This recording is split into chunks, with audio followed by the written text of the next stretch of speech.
Is Nigeria the new geopolitical battleground? Yes, but forget everything you know about Cold War proxy wars. This isn't about tanks and soldiers in a jungle.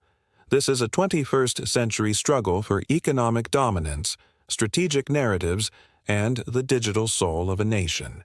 Think of it less like Vietnam and more like a high-stakes corporate takeover, mixed with a full-blown information war.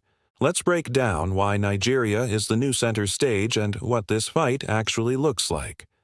First, let's talk about why the stakes are impossibly high. The biggest factor: the demographic prize. By 2050, Nigeria is projected to be the third most populous country in the world. This is a game changer. It represents either the planet's next colossal consumer market and labor force, or its most significant source of instability and mass migration. Whoever helps shape Nigeria's future secures a critical partner for the rest of the century. Then there's the economy. Nigeria is already Africa's largest economy, with vast oil and gas reserves, but the real story is its shockingly vibrant tech scene, nicknamed Silicon Lagoon. It's the economic key to the entire West African region. Controlling, or at least heavily influencing, this engine is a primary goal for every major global power. And we can't ignore security. Nigeria is on the front lines, battling the spread of extremist insurgencies from the Sahel, like ISIS West Africa and Boko Haram. If Nigeria buckles under this pressure, the entire coastal region of West Africa becomes vulnerable. This isn't just a local problem, it's a crucial fight to prevent a continent-wide crisis. So, how is this battle being fought? It's a three-front war, but the weapons aren't guns. They're investments, narratives, and infrastructure. Front number one is the system war, the U.S. versus China. The American model promotes private sector-led growth within a rules-based system. Its influence is deeply embedded in Nigeria's tech sector, with giants like Google and Microsoft, and a powerful Nigerian diaspora in the U.S. The massive new $500 million American embassy in Abuja isn't just a building. It's a command center for this influence. On the other side, you have the China model. This focuses on massive state-to-state deals for physical infrastructure, railways, ports, airports.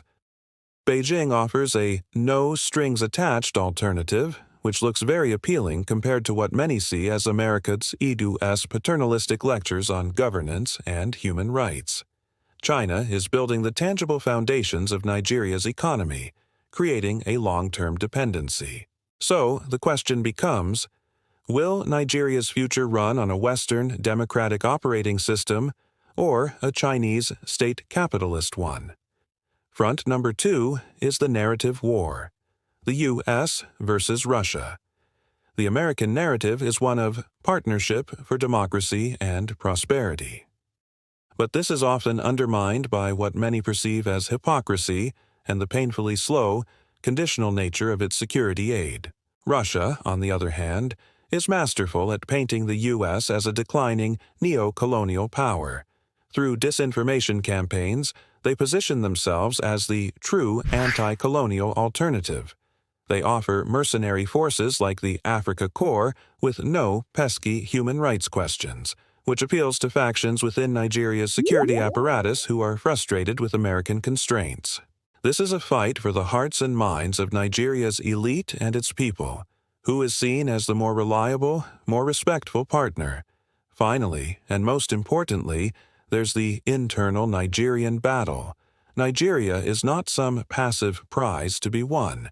Its leaders are incredibly skilled at playing these global powers against each other to get the best deal for themselves. They'll happily take Chinese infrastructure, use American tech investment, and even consider Russian security offers, all while fiercely guarding their own sovereignty.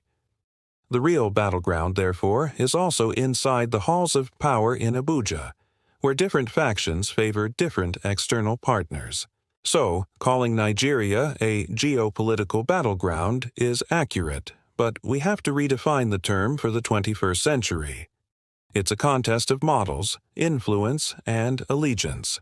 The U.S. is trying to build a democratic partner integrated into the Western world. China is building an economic client locked into its global supply chain. And Russia is cultivating an ideological ally to disrupt Western influence. The outcome is far from certain. The U.S. still holds immense advantages in soft power and private sector dynamism. But for the first time, it faces serious, well-funded competitors who are playing by a different and often more appealing set of rules. Nigeria has become the ultimate test case for whether the American vision for the 21st century can still compete on the world stage, and it's a test the U.S. simply cannot afford to fail. Thanks for watching. If you found this breakdown interesting, don't forget to like, subscribe, and hit that notification bell for more deep dives into global affairs. See you in the next one.